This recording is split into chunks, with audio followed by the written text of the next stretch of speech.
Lição de segunda-feira, 23 de setembro, com o tema Pedra Removida. Nós vamos ler duas passagens bíblicas e ver o que elas têm em comum uma com a outra. A primeira passagem está em Marcos 16, de 1 a 8. Depois nós vamos comparar para ver o conteúdo de 1 Coríntios 15, de 1 a 8. Então nós vamos ver o que esses dois textos têm em comum. A ressurreição. Quando terminou o sábado, Maria Madalena, Salomé e Maria, mãe de Tiago, compraram especiarias aromáticas para ungir o corpo de Jesus. No primeiro dia da semana, bem cedo, ao nascer do sol, elas se dirigiram ao sepulcro, perguntando umas às outras: quem removerá para nós a pedra da entrada do sepulcro? Mas, quando foram verificar, viram que a pedra, que era muito grande, havia sido removida. Entrando no sepulcro, elas viram um jovem vestido de roupas brancas, assentado à direita, e ficaram amedrontadas.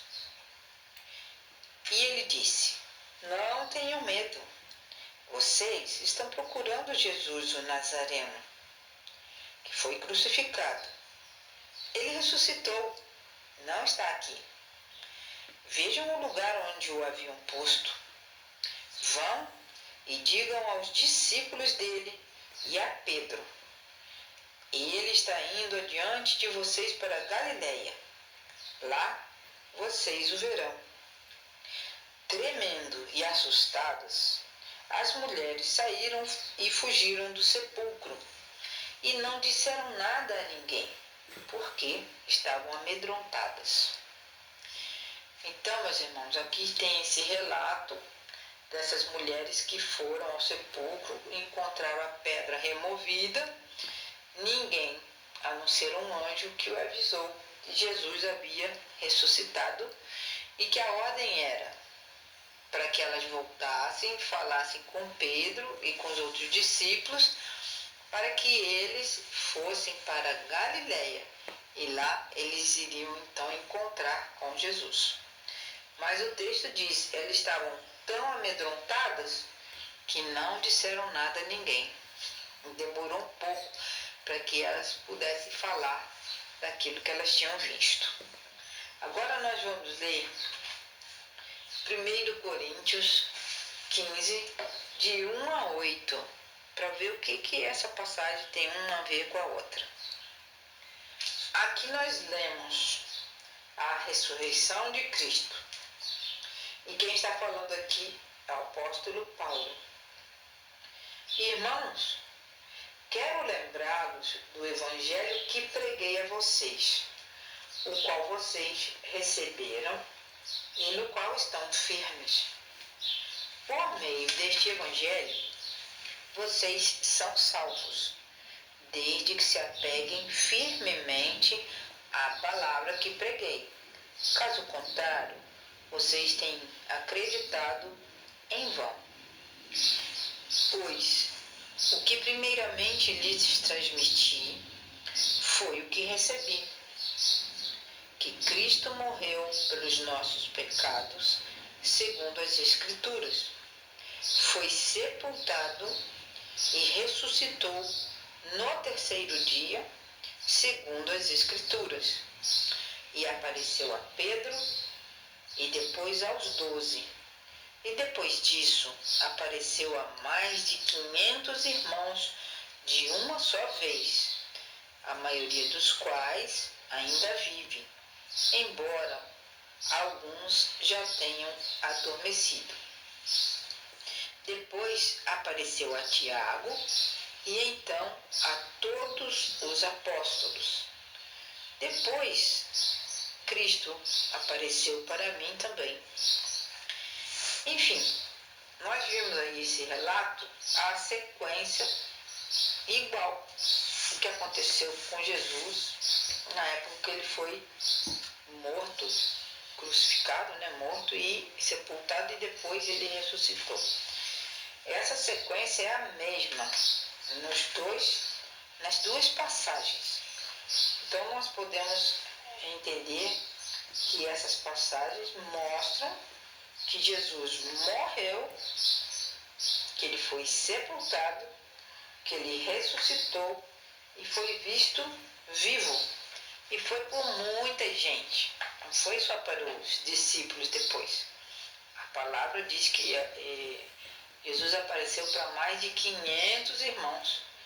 E ele continuou a aparecer para outras pessoas conforme ele teve necessidade de chamar outros discípulos. Então, nós vimos que a história da ressurreição de Jesus é mencionada nos evangelhos. Cada escritor apresenta a história de uma maneira diferente, mas todos eles contêm esses elementos principais. São 4 coisas. Vamos relembrar que Jesus morreu, que Jesus foi sepultado, que Jesus ressuscitou e que Jesus foi visto vivo por muitas pessoas.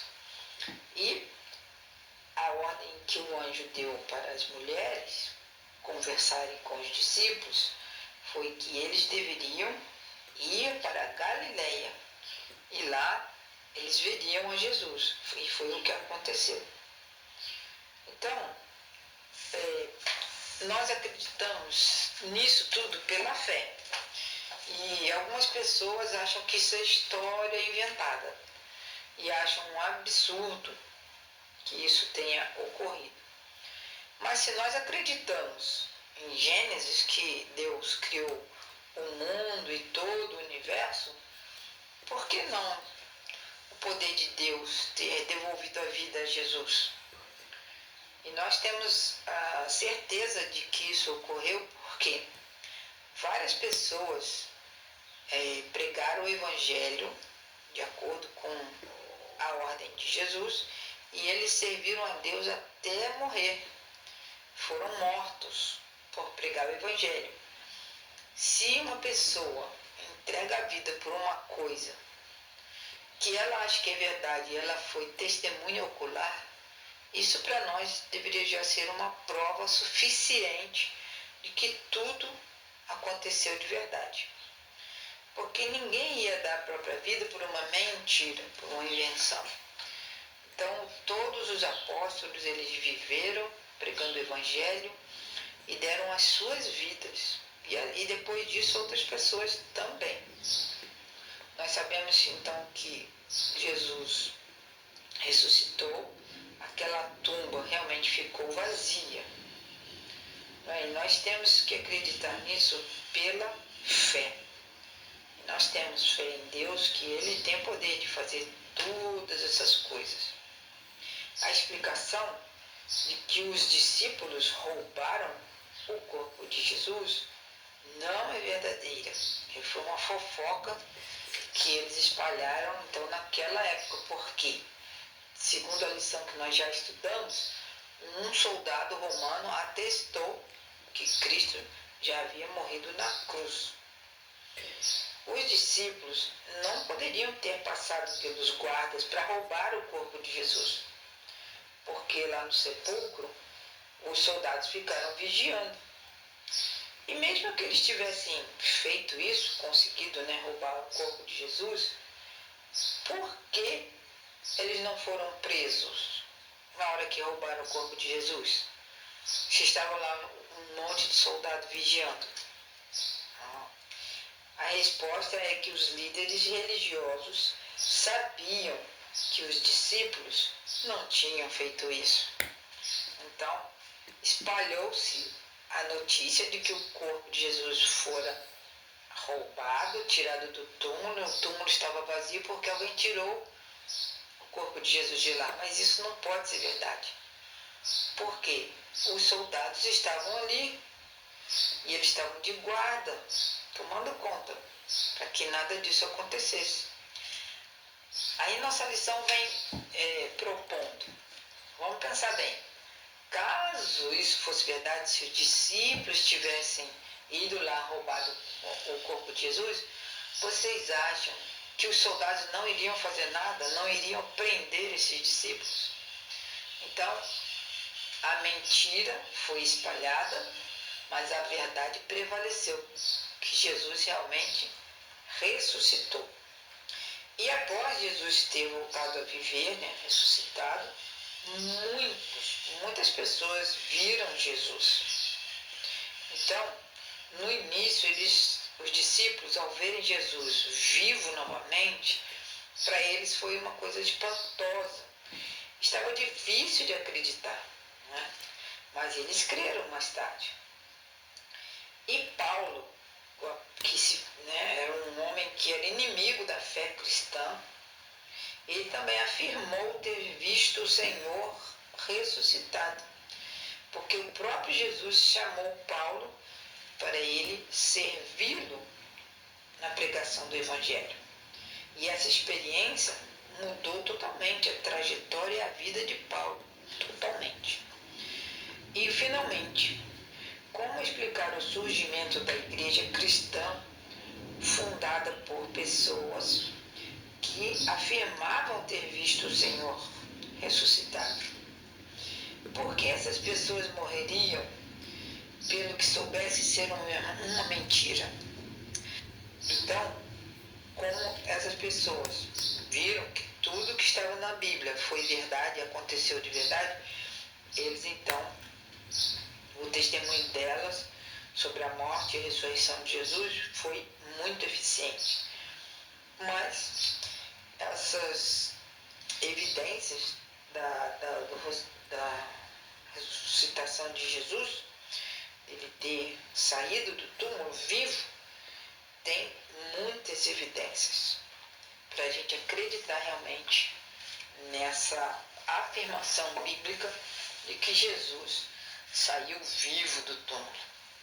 Então, se isso fosse verdade, ninguém, com certeza, iria dar a sua vida por uma mentira, não é?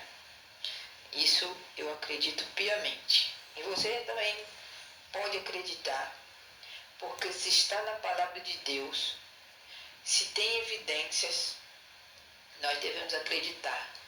Mas como isso ocorreu há mais de 2000 anos atrás, nós devemos crer pela fé. Que Deus aumente nossa fé, nós possamos estudar a palavra de Deus, ver as evidências nas Escrituras, porque é na palavra de Deus que nós encontramos a verdade. E na palavra de Deus nós encontramos um verso que diz: e conhecereis a verdade, e a verdade vos libertará. E vai libertar do quê? Das mentiras, das falsidades, das falsas doutrinas e etc. Que Deus nos abençoe e que a nossa vida seja fiel àquilo que Jesus disse que aconteceria e esperando firmemente, com fé, naquilo que ainda vai acontecer, a sua volta gloriosa para buscar o seu povo. Amém.